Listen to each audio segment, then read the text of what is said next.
છે। તારીખ 16 થી 24 માં રાજ્યના ઘણા ભાગોમાં ભારે અતિભારે વરસાદ થવાની શક્યતા છે। નમસ્કાર મિત્રો, સ્વાગત છે તમારું ગુજરાત ખબર ચેનલમાં। હાલ રાજ્યના વિસ્તારોમાં વરસાદનું જોર ઘટ્યું છે, પરંતુ આગામી દિવસોમાં વરસાદનો નવો રાઉન્ડ ક્યારે આવશે તેને લઈને જાણીતા હવામાન નિષ્ણાત અંબાલાલ પટેલ દ્વારા મહત્વની આગાહી કરવામાં આવી છે। સાથે જ પરેશ ગોસ્વામી દ્વારા પણ આગામી દિવસોમાં રાજ્યના વિસ્તારોમાં કેવો વરસાદ રહેશે તેને લઈને માહિતી આપવામાં આવી છે।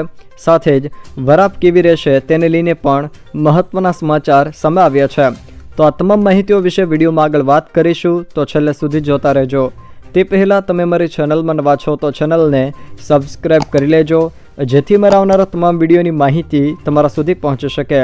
મિત્રો, છેલ્લા 2 દિવસથી રાજ્યના વિસ્તારોમાં વરસાદનું જોર ઘટ્યું છે, પરંતુ બપોર બાદ રાજ્યના હવામાનમાં પલટો આવવાનું અંબાલાલ પટેલે મહત્વનું નિવેદન આપ્યું છે। તેઓએ જણાવ્યું હતું કે બપોર બાદ અમદાવાદ, ગાંધીનગરમાં વરસાદી ઝાપટા પડવાની શક્યતા છે। તે ઉપરાંત તારીખ 17 થી લઈને 24 ઓગસ્ટ વચ્ચે રાજ્યમાં અનરાધાર વરસાદ પડવાની તેઓએ આગાહી કરી છે। બીજી તરફ દક્ષિણ ગુજરાતના આહવા, ડાંગ અને વલસાડમાં અતિ ભારે વરસાદની આગાહી કરી છે, તથા જૂનાગઢ, અમરેલી, દ્વારકા અને પોરબંદરમાં મધ્યમ વરસાદ પડવાની શક્યતાઓ તેમણે વ્યક્ત કરી છે। જોકે જામનગર, ખંભાળિયા, રાજકોટ, મોરબી અને સુરેન્દ્રનગરમાં પણ વરસાદી ઝાપટા જોવા મળશે। સાથે તેઓએ જણાવ્યું છે કે અરવલ્લી, સાબરકાંઠા અને બનાસકાંઠામાં પણ વરસાદ પડવાની શક્યતાઓ છે। જોકે અંબાલાલ પટેલે જણાવ્યું હતું કે તારીખ 17 થી લઈને 24 ઓગસ્ટ વચ્ચે કચ્છમાં ભારે વરસાદ વરસી શકે, તથા 25 ઓગસ્ટ બાદ બંગાળના ઉપસાગરમાં ડિપ્રેશનને લઈને ભારે વરસાદની પણ તેઓએ આગાહી કરી છે। જોકે અંબાલાલ પટેલ દ્વારા નવરાત્રિના સમય દરમિયાન પણ હળવાથી ભારે વરસાદના ઝાપટા પડી શકે એવી શક્યતા વ્યક્ત કરી છે। સાથે જ આ વખતે શિયાળામાં પણ રાજ્યમાં કમોસમી વરસાદની શક્યતા રહેશે તેવું તેમણે જણાવ્યું છે। તે સિવાય મિત્રો વાત કરવામાં આવે તો હવામાન નિષ્ણાત પરેશ ગોસ્વામીએ પોતાની સોશિયલ મીડિયાની ચેનલ પર આપેલી લેટેસ્ટ માહિતીમાં જણાવ્યું છે કે હાલ ગુજરાત પર કોઈ વરસાદી સિસ્ટમ સક્રિય નથી, પરંતુ ભેજને કારણે રાજ્યના કેટલાક વિસ્તારોમાં છૂટાછવાયા સ્થળે ઝાપટા થઈ શકે છે।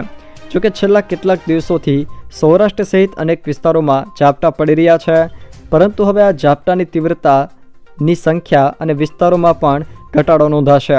જોકે ખેતીકામમાં અડચણરૂપ થાય તેવા ઝાપટા પડવાની હાલ કોઈ શક્યતા નથી તેવું તેમણે જણાવ્યું છે। હળવા ભારે વરસાદી ઝાપટા રાજ્યના ભિન્ન ભાગોમાં પડવાની શક્યતા રહે છે। 15મી ઓગસ્ટથી એક એટમોસ્ફિયરિક રિલીફ સક્રિય થાય છે, જેના કારણે બંગાળના ઉપસાગરમાં લગભગ સક્રિય થતા તેમાં ડીપ ડિપ્રેશન બનતા દેશ સહિત ગુજરાતના ભાગમાં વરસાદ થવાની શક્યતા રહે છે। તારીખ 16 થી 24 માં રાજ્યના ઘણા ભાગોમાં ભારે અતિભારે વરસાદ થવાની શક્યતા છે। દક્ષિણ ગુજરાતના કેટલાક ભાગમાં પૂરની સ્થિતિ રહી શકે। દક્ષિણ સૌરાષ્ટ્રના ભાગોમાં ભારે વરસાદ થવાની શક્યતા છે। ઉત્તર ગુજરાતના કેટલાક ભાગોમાં ભારે વરસાદ થવાની શક્યતા છે। પૂર્વ ગુજરાતના કેટલાક ભાગોમાં પણ ભારે વરસાદ થવાની શક્યતા છે। મધ્ય ગુજરાતના કેટલાક ભાગોમાં ભારે વરસાદ ઝાપટા પડવાની શક્યતા છે। સપ્ટેમ્બરની શરૂઆતમાં પણ વરસાદ થવાની શક્યતા છે। 23 સપ્ટેમ્બર પછી રાજ્યના ભિન્ન ભાગોમાં ભારે વરસાદ પડવાની શક્યતા રહેશે। પરંતુ ઉલ્લેખનીય છે કે તારીખ 24મી ઓગસ્ટ પછી પાકમાં રોગ જીવન થવાની શક્યતા રહેશે, જેમાં પેસ્ટિસાઇડ દવાનો છંટકાવ ન કરવો હોય તો બાયોકન્ટ્રોલના પગલાં લેવા હોય તો ટ્રાઇકોકાર્ડ ઊભા કૃષિ પાકોમાં ભરવામાં સારા રહેશે। અને આ ઉપરાંત પ્રકાશ પિંજર અને બંબુ ઊભા રાખવા સારા રહેશે। અને ન્યુક્લિયર પોલીહાઇડ્રસ વાયરસ પણ એનો છંટકાવ કરવો સારો રહી શકે છે। બીજી રીતે જોવા જઈએ તો જો ઊંડી ખેડ કરવાની થતી હોય આ અરસામાં તો ત્યારે ઊંડી ખેડમાં ઘણી વખત અંદર રહેલા ઘરેલું જે મોટા કીડા જીવાતો છે એ ઊભા કૃષિ। જો મિત્રો આ વિડીયો તમને પસંદ આવ્યો હોય તો વિડીયોને લાઇક કરો, તમારા મિત્રો સાથે શેર કરો, અને જો તમે મારી ચેનલમાં નવા હો તો ચેનલને સબસ્ક્રાઈબ જરૂર કરજો, જેથી મારા આવનારા તમામ વિડીયોની માહિતી તમારા સુધી પહોંચી શકે।